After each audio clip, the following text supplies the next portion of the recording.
10명 중 9명은 무너진 자리만 봅니다. 그런데 하나님은 이상하게도 다 끝난 자리에서 한 사람을 찾으십니다. 사람은 큰 나무를 봅니다. 잎이 얼마나 무성한지, 줄기가 얼마나 굵은지, 얼마나 화려한지 봅니다. 그런데 하나님은 잘려나간 자리에 그루터기를 보십니다. 사람 눈엔 실패의 흔적이지만 하나님 눈엔 다시 시작할 씨앗이라는 겁니다. 우리는 늘 이렇게 생각하죠. 많이 남아 있어야 희망이 있다고 말입니다. 많이 모여야 가능성이 있다고 말입니다. 하지만 성경은 정반대로 말합니다. 다 떠난 뒤에 남아있는 사람이 하나님 역사의 출발점이라는 겁니다. 이게 불편하죠. 왜냐하면 우리는 크고 빠르고 강한 것에 익숙하기 때문입니다. 조회수가 많아야 의미 있어 보입니다. 반응이 커야 성공처럼 느껴집니다. 숫자가 붙어야 안심이 됩니다. 그런데 하나님은 숫자보다 중심을 보십니다. 박수 받는 사람보다 끝까지 남아있는 사람을 보신다는 겁니다. 문제는 여기서 시작됩니다. 우리는 무너진 장면을 너무 오래 봅니다. 잘린 가지만 보고 끝났다고 단정해버립니다. 가정이 흔들리면 끝난 줄 압니다. 교회가 조용해지면 식었다고 말합니다. 내 마음이 메마르면 은혜가 떠난 줄 압니다. 하지만 하나님은 말씀하십니다. 잘린 나무를 보지 말고 남은 뿌리를 보라는 겁니다. 그루터기는 초라합니다. 사진 찍어 올릴 만큼 멋있지도 않습니다. 누가 봐도 대단한 장면이 아닙니다. 그런데 생명은 늘 거기서 다시 올라옵니다. 다 잘린 자리, 다 끝난 자리, 다 포기한 자리에서 말입니다. 예수님도 그렇게 오셨죠. 세상이 기대한 화려한 왕이 아니라 잘린 자리에서 돋는 새순처럼 오셨다는 겁니다. 그래서 하나님을 미소 짓게 하는 사람은 대단한 사람이 아닐 수 있습니다. 오히려 끝까지 하나님께 붙어 남아있는 사람일 수 있습니다. 그러면 질문이 생기죠. 도대체 하나님은 왜 잘난 사람보다 남은 사람을 기뻐하실까요? 그리고 더 중요한 질문이 있습니다. 지금 내 삶이 그루터기처럼 보일 때 정말 여기서도 다시 시작할 수 있을까요? 바로 그 답을 찾기 위해 우리는 먼저 한 가지 시선을 바꿔야 합니다. 절망을 보는 눈이 아니라 남은 자를 보는 눈으로 말입니다. 여기서부터 본론이 시작됩니다. 이 눈이 없으면 계속 흔들리고 이 눈이 생기면 무너진 자리에서도 소망을 보게 됩니다. 사람은 무너진 풍경을 보면 바로 결론부터 내립니다. 끝났다고 말합니다. 희망 없다고 말합니다. 뉴스도 그렇죠. 망한 이야기, 부서진 이야기, 충돌한 이야기만 크게 보도합니다. 무너진 가지는 잘 보이는데 남아있는 뿌리는 잘 보이지 않는다는 겁니다. 신앙도 똑같습니다. 교회에 문제가 생기면 우리는 곧장 끝을 상상합니다. 가정에 균열이 오면 이제 다 늦었다고 생각합니다. 그런데 하나님은 그 장면을 다르게 보십니다. 베어진 나무 옆에 서서 아직 남은 그루터기를 보신다는 겁니다. 그루터기는 민망합니다. 초라합니다. 누가 봐도 자랑할 만한 그림이 아닙니다. 숲 전체를 보여주던 나무는 사라졌습니다. 푸른 잎도 없습니다. 시원한 그늘도 없습니다. 지금 남은 건 겨우 잘린 밑동 하나뿐입니다. 우리는 바로 그 장면에서 낙심합니다. 하나님은 바로 그 장면에서 시작하십니다. 이 차이를 알아야 합니다. 이사야가 붙든 시선이 이것입니다. 심판이 있어도 끝은 아니라는 겁니다. 무너짐이 와도 하나님은 남은 자를 두신다는 겁니다. 남은 자라는 말은 단순히 숫자가 적다는 뜻이 아닙니다. 하나님께 붙어 남아있는 사람이라는 뜻입니다. 세상이 다 흔들려도 끝까지 하나님 쪽에 서 있는 사람입니다. 다 타협해도 혼자 기준을 놓지 않는 사람입니다. 이런 사람은 눈에 잘 띄지 않습니다. 조용합니다. 작아 보입니다. 느려 보입니다. 하지만 하나님 역사는 늘 그런 사람에게서 다시 열립니다. 큰 나무가 아니라 살아있는 뿌리에서 다시 싹이 나듯 말입니다. 생각해 보십시오. 나무가 잘렸다고 해서 뿌리까지 죽은 건 아닙니다. 겉은 끝난 것 같아도 속에 생명이 살아있으면 다시 올라온다는 겁니다. 우리 인생도 그렇습니다. 겉으로는 꺾인 것 같아도 하나님께 붙은 뿌리가 살아있으면 다시 일어설 수 있습니다. 그래서 믿음은 현실 부정이 아닙니다. 잘린 나무를 안 보는 게 아닙니다. 잘린 자리에서도 뿌리를 확인하는 눈이라는 겁니다. 많은 사람은 문제만 봅니다. 믿음의 사람은 문제 너머에서 하나님이 아직 남겨두신 것을 봅니다. 이 시선이 없으면 우리는 늘 절망에 끌려갑니다. 이 시선이 생기면 폐허 한가운데서도 기도를 시작하게 됩니다. 그렇다면 더 중요한 질문이 남습니다. 하나님은 왜 이렇게 남은 것, 작은 것, 초라한 것에서부터 다시 시작하실까요? 그 답을 따라가다 보면 결국 한 분을 만나게 됩니다. 화려한 나무가 아니라 새순처럼 오신 예수님을 말입니다. 하나님은 왜 꼭 작은 것에서 시작하실까요? 왜 하필 남은 것, 잘린 것, 초라한 것에서 다시 일을 시작하실까요? 우리는 늘 반대로 생각합니다. 크면 가능성이 있다고 봅니다. 많으면 힘이 있다고 봅니다. 눈에 띄면 의미가 있다고 봅니다. 그런데 하나님 나라는 늘 그렇게 오지 않았습니다. 가장 결정적인 순간마다 하나님은 사람 기대를 정면으로 비껴가셨다는 겁니다. 예수님이 바로 그렇습니다. 사람들은 큰 나무를 기다렸습니다. 당장 세상을 뒤집을 왕을 기다렸습니다. 그런데 하나님은 새순을 보내셨습니다. 잘려나간 자리에서 겨우 올라오는 연약한 가지처럼 예수님은 그렇게 오셨다는 겁니다. 마구간에서 시작하셨죠. 변두리에서 자라셨죠. 십자가로 끝나는 것처럼 보였죠. 겉으로만 보면 화려한 성공의 그림은 하나도 없습니다. 사람들은 그래서 실망했습니다. 이런 분이 무슨 왕이냐고 했습니다. 이런 길로 무슨 구원이 오느냐고 했습니다. 하지만 하나님은 바로 그 방식으로 구원을 여셨습니다. 큰 나무로 세상을 압도하지 않으시고 새순처럼 생명을 밀어 올리셨다는 겁니다. 이게 복음의 방식입니다. 강한 척해서 이기는 것이 아닙니다. 죽은 것 같은 자리에서 생명이 올라오는 겁니다. 십자가가 딱 그렇죠. 제자들 눈에는 끝이었습니다. 사람들 눈에는 실패였습니다. 원수들 눈에는 완전한 패배였습니다. 그런데 하나님은 그 십자가를 인류 구원의 출발점으로 바꾸셨습니다. 사람은 무덤을 받고 하나님은 부활을 준비하셨다는 겁니다. 그러니까 예수님은 단지 남은 자를 가르치신 분이 아닙니다. 예수님 자신이 남은 자의 길을 몸으로 보여주신 분입니다. 그래서 예수님을 따른다는 건 화려해지는 연습이 아닙니다. 끝까지 하나님께 붙어있는 연습입니다. 남들이 다 떠날 때도 남는 겁니다. 다들 계산할 때도 믿음을 놓지 않는 겁니다. 다 끝났다고 말할 때도 하나님이 아직 일하신다고 믿는 겁니다. 이게 쉬워 보이지만 가장 어렵습니다. 왜냐하면 우리는 결과로 자신을 증명하고 싶기 때문입니다. 하지만 주님은 결과보다 연결을 보십니다.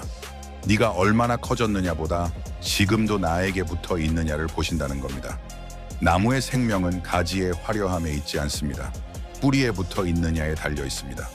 신앙도 정확히 같습니다. 그러니 혹시 지금 내가 초라해 보여도 괜찮습니다. 사람 눈에 별것 아닌 그루터기처럼 보여도 괜찮습니다.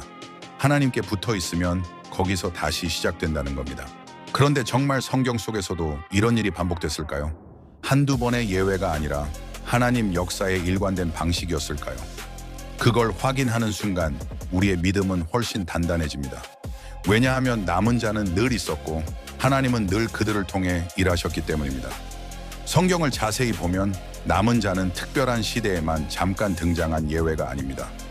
하나님 역사는 늘 남은 자를 통해 이어졌습니다. 엘리야가 무너졌을 때가 대표적이죠. 그는 정말 자기 혼자 남은 줄 알았습니다. 사역은 지쳤습니다. 현실은 답이 없어 보였습니다. 눈에 보이는 건 배교한 사람들 뿐이었습니다. 그래서 엘리야는 말했죠. 나만 남았다고 말입니다. 이 말은 믿음 좋은 사람의 고백 같지만 사실은 지친 사람의 절망에 더 가깝습니다. 그런데 하나님은 엘리야의 감정을 바로 결론으로 인정하지 않으셨습니다. 보이는 게 전부가 아니라고 하신 겁니다. 하나님은 이렇게 말씀하셨죠. 바알에게 무릎 꿇지 않은 7,000명이 남아있다는 겁니다. 엘리야는 군중을 봤습니다. 하나님은 남은 자를 보셨습니다. 엘리야는 배신을 봤습니다. 하나님은 보존을 보셨습니다. 우리도 자주 이 착각을 합니다.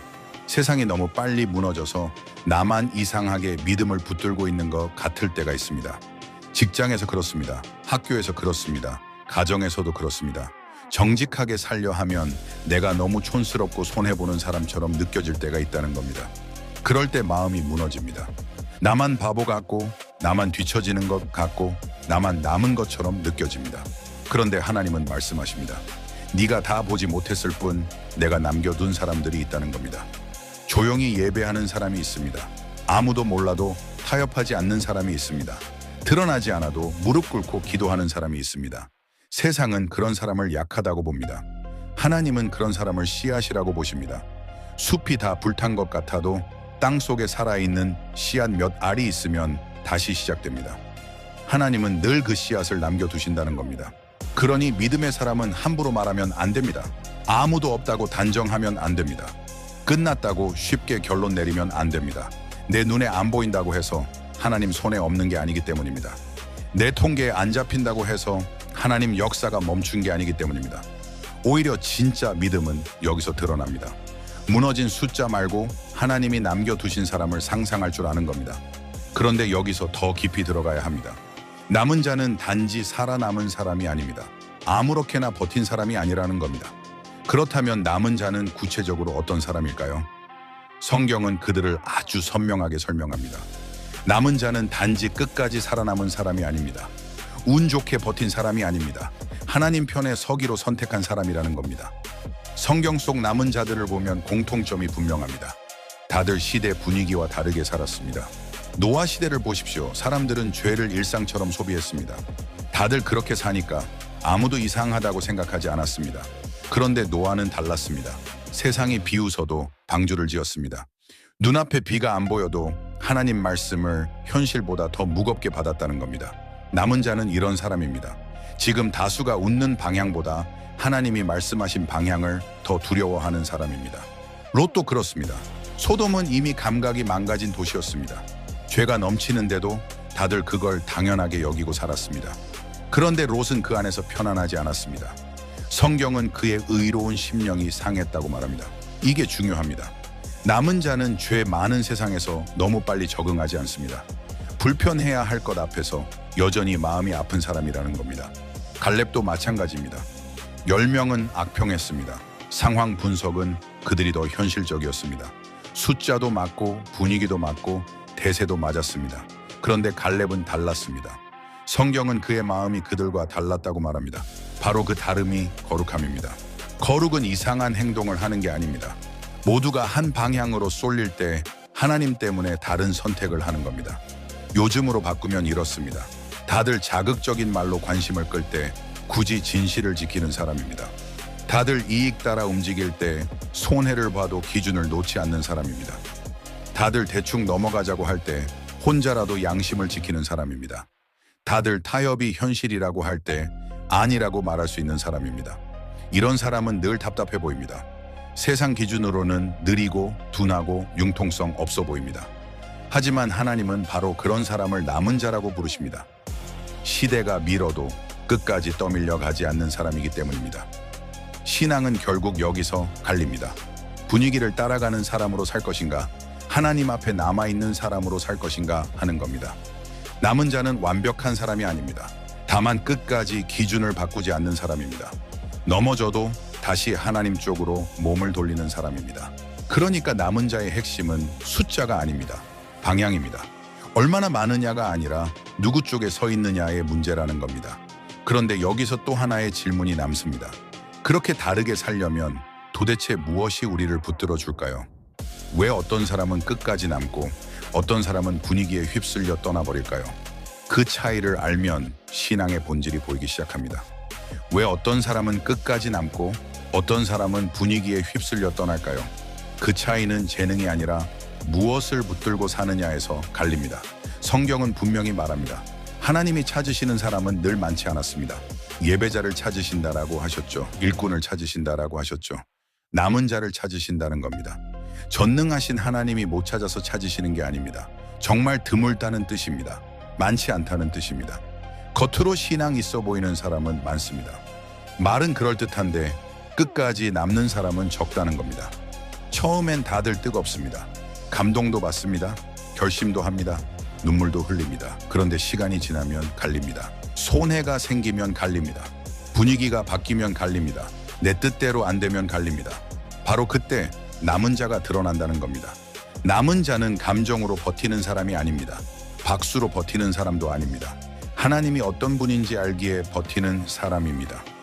마치 뿌리가 깊은 나무와 같습니다. 바람이 불면 잎은 흔들립니다. 가지도 요동칩니다. 겉모습은 불안해 보일 수 있습니다. 그런데 뿌리가 깊으면 뽑히지 않습니다. 비바람이 새도 결국 남아 있습니다. 신앙도 그렇다는 겁니다. 문제는 많은 사람이 잎사귀를 믿고 산다는 데 있습니다. 분위기, 관계, 형편, 결과, 인정 이런 걸 붙들고 있으니 바람 한번 불면 같이 날아갑니다. 하지만 남은 자는 뿌리를 붙듭니다. 사람 반응이 아니라 하나님의 말씀을 붙듭니다. 지금 보이는 결과가 아니라 하나님 성품을 붙드는 겁니다. 그래서 남은 자는 느려 보여도 무너지지 않습니다. 조용해 보여도 꺾이지 않습니다. 당장 화려하지 않아도 끝까지 남습니다. 하나님이 찾으시는 건 바로 이런 사람입니다. 한순간 반짝이는 사람이 아니라 시간 속에서 증명되는 사람입니다. 신앙의 무게는 위기 때 드러납니다. 편할 때는 다 비슷해 보입니다. 그러나 흔들릴 때 누가 뿌리에 붙어 있는지가 드러난다는 겁니다. 그러니 지금 중요한 건 이것입니다. 내가 얼마나 대단해 보이느냐가 아닙니다. 지금 나는 무엇에 뿌리 내리고 있느냐 하는 겁니다. 사람 칭찬에 뿌리 내리면 비난이 오면 끝입니다. 성공에 뿌리 내리면 실패가 오면 끝입니다. 감정에 뿌리 내리면 메마를 때 끝입니다. 오직 하나님께 뿌리 내린 사람만 남습니다. 그래서 하나님은 남은 자를 찾으십니다. 남은 자가 희귀하기 때문입니다. 그런데 여기서 더 현실적인 문제가 튀어나옵니다. 끝까지 남으려 해도 우리는 위기만 오면 자꾸 조급해진다는 겁니다. 붙들고 버텨야 할 순간에 빨리 결론 내리고 싶어집니다. 빨리 끊고 싶어집니다. 빨리 정리하고 싶어집니다. 바로 여기서 많은 신앙이 무너집니다. 남은 자는 뿌리에서 버티는데 조급한 사람은 가위부터 든다는 겁니다. 문제는 위기 앞에서 사람 마음이 늘 조급해진다는 데 있습니다. 기다리기보다 빨리 자르고 싶어집니다. 버티기보다 빨리 정리하고 싶어집니다. 관계가 흔들리면 끊어버리고 싶죠. 공동체가 시끄러우면 선을 그어버리고 싶죠. 일이 꼬이면 판을 갈아엎고 싶어집니다. 왜 그렇습니까? 빨리 결론 내리면 속이 시원할 것 같기 때문입니다. 내가 통제권을 되찾은 것처럼 느껴지기 때문입니다. 그런데 성경은 묻습니다. 정말 결정이 문제를 해결했느냐는 겁니다. 아니면 더 깊은 상처를 만들었느냐는 겁니다. 가위를 빨리 들면 죽은 가지만 자르는 게 아닙니다. 아직 살아있는 새순까지 잘라버릴 수 있습니다. 남은 자 신앙은 바로 여기서 갈립니다. 조급한 사람은 당장 정리하려고 합니다. 믿음 있는 사람은 하나님이 살려두신 뿌리를 먼저 확인한다는 겁니다. 물론 결단이 필요할 때도 있습니다. 악을 악이라 말해야 할 때도 있습니다. 그러나 많은 경우 우리는 기도로 분별하기 전에 감정으로 판결부터 내립니다. 그 순간 내가 하나님 자리에 올라가는 겁니다. 기다려 보지도 않고 돌아올 가능성도 닫아버리고 내가 최종 결론을 내려버리는 겁니다. 남은 자는 다릅니다. 무기력하게 멍하니 있는 게 아닙니다. 믿음으로 버티는 겁니다. 버틴다는 건 시간을 끄는 게 아닙니다. 말을 아끼는 겁니다. 마음을 지키는 겁니다. 본질로 돌아가는 겁니다. 하나님 앞에서 중심을 놓치지 않는 겁니다. 쉽게 말해 이런 겁니다. 나무가 흔들릴 때 겉가지를 더 흔드는 게 아니라 뿌리에 물을 주는 겁니다. 그런데 우리는 반대로 합니다. 흔들릴수록 더 큰 소리를 냅니다. 더 빨리 결정합니다. 더 세게 밀어붙입니다. 결과가 어떻습니까? 국면은 정리된 것 같아도 뿌리는 더 상합니다. 겉으론 깔끔해 보여도 속은 더 메말라 간다는 겁니다. 가정도 그렇습니다. 교회도 그렇습니다. 사역도 그렇습니다. 직장도 그렇습니다. 급한 결론이 늘 지혜로운 결론은 아닙니다. 하나님은 종종 우리에게 기다림을 명하십니다. 왜냐하면 기다림은 방치가 아니라 믿음의 작업이기 때문입니다. 돌아올 사람은 돌아오게 하시고 숨은 진실은 드러나게 하시고 선과 악은 하나님 방식으로 분명하게 가르시기 때문입니다. 조급한 결정은 사람을 갈라놓습니다. 믿음의 인내는 사람을 돌아오게 합니다. 이 차이는 아주 큽니다. 그래서 남은 자는 문제를 보자마자 칼부터 꺼내지 않습니다. 먼저 무릎을 꿇습니다. 먼저 말씀으로 돌아갑니다. 먼저 뿌리를 살핍니다. 그러면 놀라운 일이 벌어집니다. 겉으로는 다 끝난 것 같았는데 하나님이 살려두신 새순이 하나둘 올라오기 시작합니다. 바로 여기서 미래가 갈립니다. 결론을 서둘러 버린 사람은 폐허만 남기고 믿음으로 버틴 사람은 회복의 시작을 보게 된다는 겁니다. 그렇다면 마지막으로 이 질문을 붙들어야 합니다. 그렇게 끝까지 남아 버틴 사람을 하나님은 어떻게 보실까요? 정답은 분명합니다. 하나님은 그런 사람을 기뻐하십니다. 그리고 바로 그 지점에서 오늘 제목의 뜻이 완성됩니다. 세상은 화려한 사람을 향해 박수칩니다. 많이 가진 사람, 크게 이룬 사람, 눈에 띄는 사람을 보며 성공이라고 말하죠. 그런데 하나님은 다른 기준으로 보십니다. 끝까지 남아있는 사람을 보십니다. 다 무너진 자리에서도 하나님을 놓지 않은 사람을 보신다는 겁니다. 오늘 제목이 바로 여기서 살아납니다. 하나님을 미소 짓게 하는 사람은 대단한 사람이 아니라 남은 사람이라는 겁니다. 이건 감상적인 위로가 아닙니다. 성경 전체를 관통하는 아주 냉정한 사실입니다. 하나님은 언제나 남은 자를 통해 역사를 이어가셨습니다. 사울처럼 높아진 사람은 무너졌습니다. 다윗처럼 하나님 때를 기다린 사람은 남았습니다. 엘리야는 자기만 남은 줄 알았지만 하나님은 이미 7천을 남겨두셨습니다. 노아도 그랬죠. 롯도 그랬죠. 갈렙도 그랬죠. 시대가 다 쏠려도 하나님 편에 남아있던 사람들입니다. 그러니 남은 자는 소극적인 패배자가 아닙니다. 시대의 마지막 보루입니다. 하나님 나라의 다음 장을 여는 사람이라는 겁니다. 나무로 다시 비유해보죠. 사람은 잘려나간 높이를 봅니다. 하나님은 살아있는 뿌리를 봅니다. 사람은 숲이 사라졌다고 말합니다. 하나님은 새순이 올라올 자리를 보고 계신다는 겁니다. 그래서 지금 내 삶이 그루터기처럼 보여도 괜찮습니다. 아직 뿌리가 하나님께 붙어 있다면 끝난 게 아닙니다. 오히려 다시 시작될 가능성이 가장 진한 자리일 수 있습니다. 가정이 그렇습니다. 관계가 그렇습니다. 사역이 그렇습니다. 내 기도 생활도 그렇습니다. 겉모습만 보고 끝났다고 말하지 마십시오. 하나님은 잘려나간 자리를 보며 비웃지 않으십니다. 오히려 그 자리에 남아있는 한 사람을 찾으십니다. 그리고 그 사람을 보며 기뻐하신다는 겁니다. 왜냐하면 남은 자는 하나님을 진짜로 신뢰하는 사람이기 때문입니다. 박수 없을 때도 믿고 결과 없을 때도 붙들고 아무도 몰라줘도 떠나지 않는 사람이기 때문입니다. 그 믿음이 하나님을 기쁘시게 합니다. 그 충성이 하나님을 미소 짓게 합니다. 그 인내가 하나님 나라의 문을 다시 여는 열쇠가 된다는 겁니다. 그러니 이제 질문은 이것 하나입니다.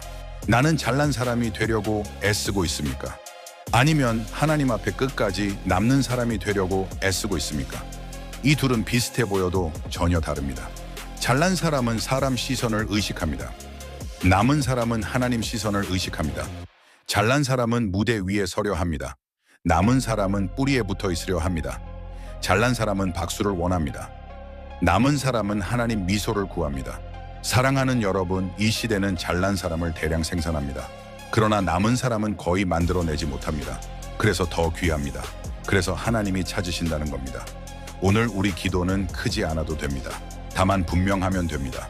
하나님, 제가 화려한 나무는 못 되어도 좋습니다. 하지만 주님께 붙은 그루터기로는 남게 해주십시오 라는 겁니다. 하나님, 남들이 다 떠날 때도 제가 떠나지 않게 해주십시오. 다들 포기할 때도 믿음을 놓지 않게 해주십시오. 끝까지 주님 편에 남아있게 해주십시오 라는 겁니다. 그 기도를 붙드는 사람을 하나님은 외면하지 않으십니다. 오히려 그 사람을 통해 다시 싹을 내시고 다시 길을 여시고 다시 미래를 시작하십니다. 그러니 기억하십시오. 하나님은 뛰어난 사람을 찾기보다 남은 사람을 찾으십니다.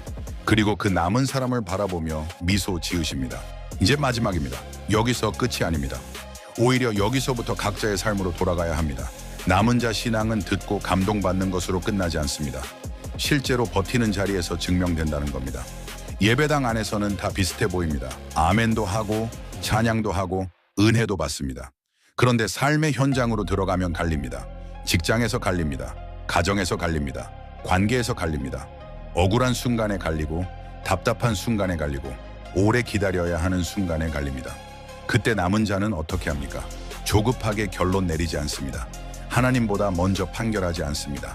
뿌리에 붙어 있습니다. 말씀에 붙어 있습니다. 예배 자리를 놓치지 않습니다. 기도를 끊지 않습니다. 겉으로는 느려 보여도 사실은 가장 깊이 움직이고 있는 겁니다. 겉가지를 흔드는 대신 뿌리에 물을 주고 있는 겁니다. 신앙이 약한 사람은 상황을 바로 고치려 합니다. 신앙이 깊은 사람은 먼저 자기 중심을 하나님께 붙입니다. 이 차이가 결국 미래를 갈라놓습니다. 왜냐하면 하나님은 늘 뿌리에서부터 회복시키시기 때문입니다. 잎을 페인트 칠한다고 나무가 살아나는 건 아니기 때문입니다. 겉만 번듯하게 정리한다고 회복이 오는 게 아닙니다. 하나님께 다시 연결되어야 합니다. 거기서부터 진짜 생명이 올라온다는 겁니다. 그래서 지금 중요한 건 거창한 결심이 아닙니다. 오늘도 예배자로 남는 겁니다. 오늘도 말씀 붙드는 일꾼으로 남는 겁니다. 오늘도 남은 자로 자리를 지키는 겁니다. 세상 풍조는 계속 바뀔 겁니다. 기준도 흔들릴 겁니다. 사람 마음도 쉽게 식을 겁니다. 하지만 남은 자는 그때 더 분명해집니다. 다 흔들릴수록 누가 뿌리에 붙어 있는지가 더 선명해진다는 겁니다. 어쩌면 지금 여러분 삶에도 잘려나간 자리가 있을 겁니다. 기대가 꺾인 자리일 수 있습니다. 사람에게 대인 자리일 수 있습니다. 오래 기도했는데도 변화가 안 보여서 지친 자리일 수 있습니다. 그렇다면 오늘 꼭 기억하십시오. 하나님은 그 자리를 실패의 폐허로만 보지 않으십니다. 새순이 올라올 자리로 보십니다. 그리고 그 자리에서 찾으십니다. 누가 아직 남아있느냐? 누가 아직 나를 의지하느냐? 누가 아직 떠나지 않았느냐를 찾으신다는 겁니다. 바로 그 사람이 남은 자입니다. 바로 그 사람이 하나님을 미소 짓게 하는 사람입니다. 그러니 이제 이렇게 기도하면 됩니다. 하나님, 제가 빨리 답을 내리려는 사람 말고 끝까지 주님께 붙어 있는 사람이 되게 해주십시오. 하나님, 제가 화려한 가지는 아니어도 좋습니다. 하지만 마른 시대 한복판에서도 살아있는 뿌리로 남게 해주십시오 라고 말입니다. 하나님은 그런 기도를 들으십니다. 그리고 그런 사람을 통해 다시 시작하십니다. 오늘 이 말씀을 듣는 여러분 모두가 무너진 시대 속에서도 하나님께 붙어 끝까지 남아있는 사람 되시기를 바랍니다. 그리고 그 남은 자의 자리에서 하나님이 지으시는 미소를 실제로 보게 되시기를 바랍니다. 사랑하는 교회 여러분, 오늘도 성령 충만하게 영원을 준비하고 영원에 잇대어 살아가시기를 소망합니다. 구독과 좋아요는 콘텐츠를 제작하는 데 큰 도움이 됩니다. 구독과 좋아요 부탁드립니다. 감사합니다.